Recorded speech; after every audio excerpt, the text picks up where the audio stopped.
My name is Amelia. I was newly married to Ethan, a kind man who worked in a small office. At first, I thought life would be beautiful, but I soon learned my biggest enemy was not outside my home. It was inside. My mother-in-law, Margaret, looked at me with cold eyes. On my second day in the house, she said, "Poor girl like you does not belong here." She laughed when I wore my simple pink dress. That night, while I was folding clothes, I found one of my dresses cut with scissors. I was shocked. When I told Ethan, he said maybe it was an accident. But I knew the truth. My life inside this house was about to turn dark. The next morning, I entered the kitchen to make tea. Margaret pushed me aside and shouted, "This is my kitchen, not yours." I stepped back quietly, but she was not done. Later that day, I heard her whispering on the phone, "I will make her run away. She will not last." My heart raced. I decided to stay calm and not let her win. That evening, when Ethan returned home, Margaret smiled sweetly and acted kind. She even served him food with her own hands. I watched in silence, feeling invisible. At night, I saw Margaret open my wardrobe. She pulled out one of my favorite dresses and smirked. I could not stop her. My hands shook. Something evil was coming. The day of Ethan's office party arrived. I wanted to look nice, so I planned to wear a blue gown my mother had given me. It was the only expensive dress I had. When I opened the wardrobe, my heart dropped. The gown was missing. I searched everywhere, but it was gone. Suddenly, I smelled smoke. I ran to the backyard. Margaret stood there smiling as flames swallowed my gown. "Now let's see what you wear to the party," she said. Tears rolled down my cheeks, but Ethan arrived. Margaret quickly hid the truth, saying she burned old rags. I looked at Ethan, but he did not understand my eyes. That night, I cried silently, but inside me, a fire began to grow. I refused to give up. The next morning, I went to a small market near the station. I had only a few dollars, but I bought a second-hand dress. It was simple but clean. When I returned home, Margaret laughed. "Look at you, shopping from the garbage market." Her voice was loud enough for the neighbors to hear. I blushed with shame, but I said nothing. That evening, while cooking, Margaret accidentally dropped hot oil near me. It missed me by inches. She smirked. "You should be careful." My heart pounded. I realized she was not just cruel with words. She wanted to break me. But I whispered to myself, one day I will show her who I really am.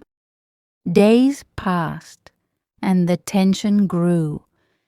Ethan was always busy with work, blind to the war happening in his own house.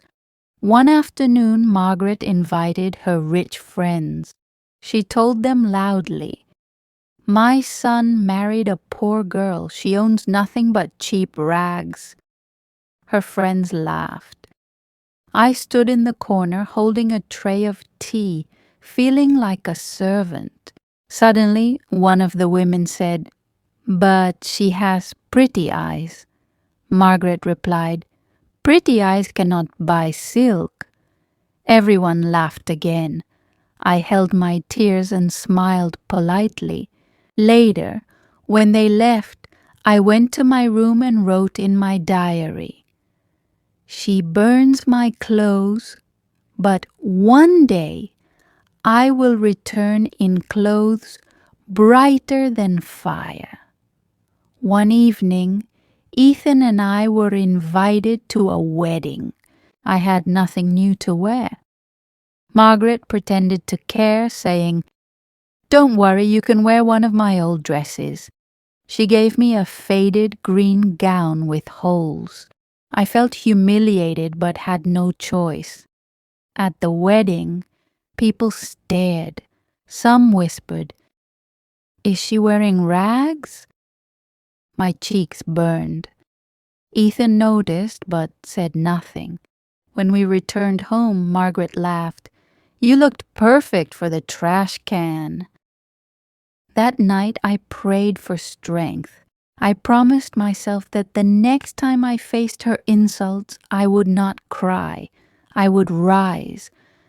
I did not know how yet, but fate was waiting to open a new door for me.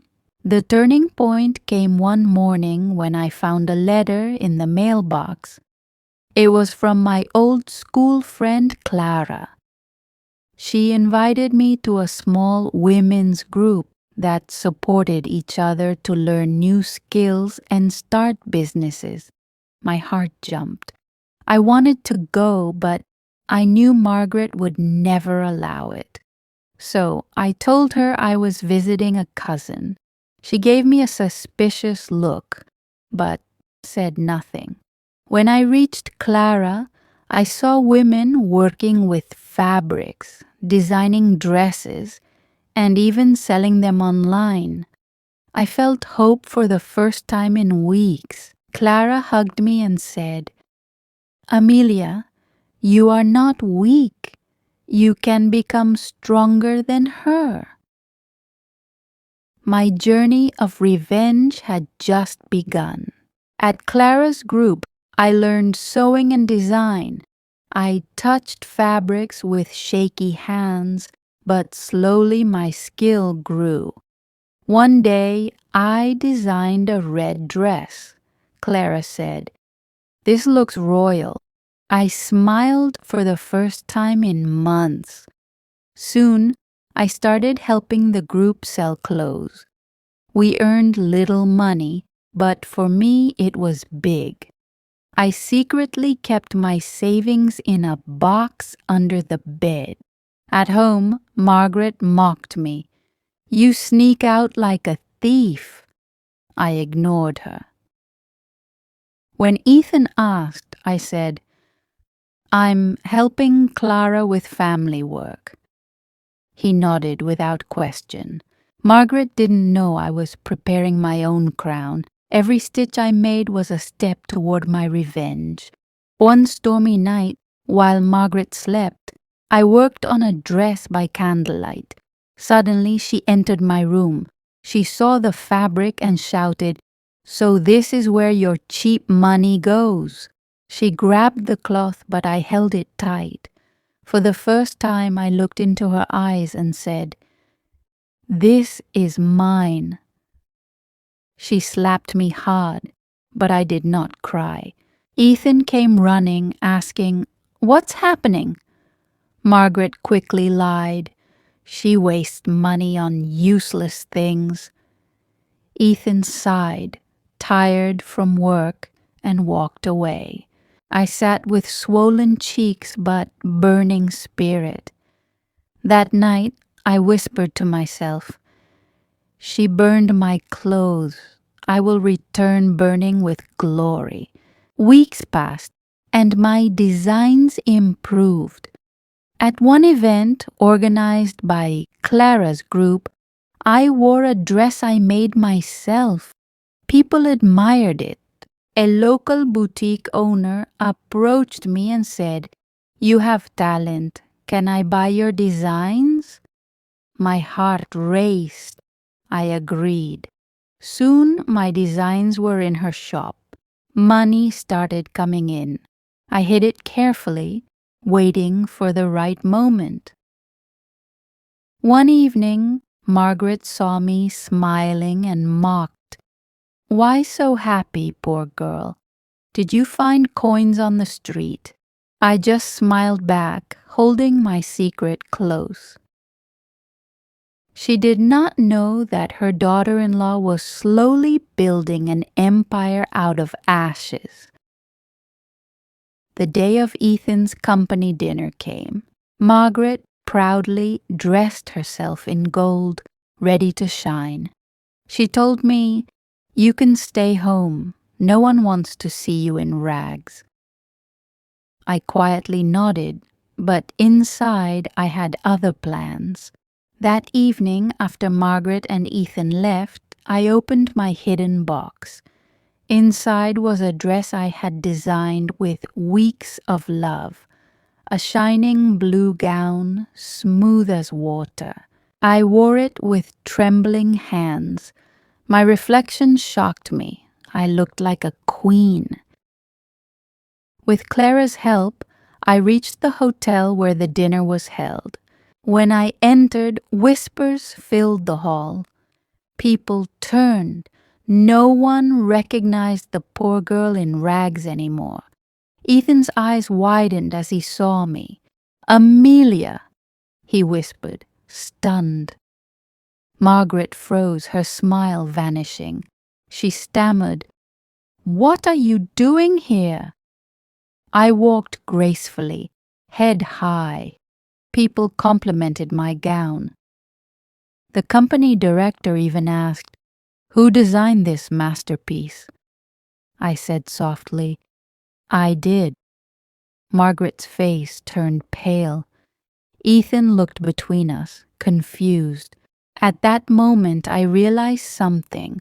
My revenge wasn't just about showing her. It was about showing myself. I was no longer weak. That night, many asked for my contact.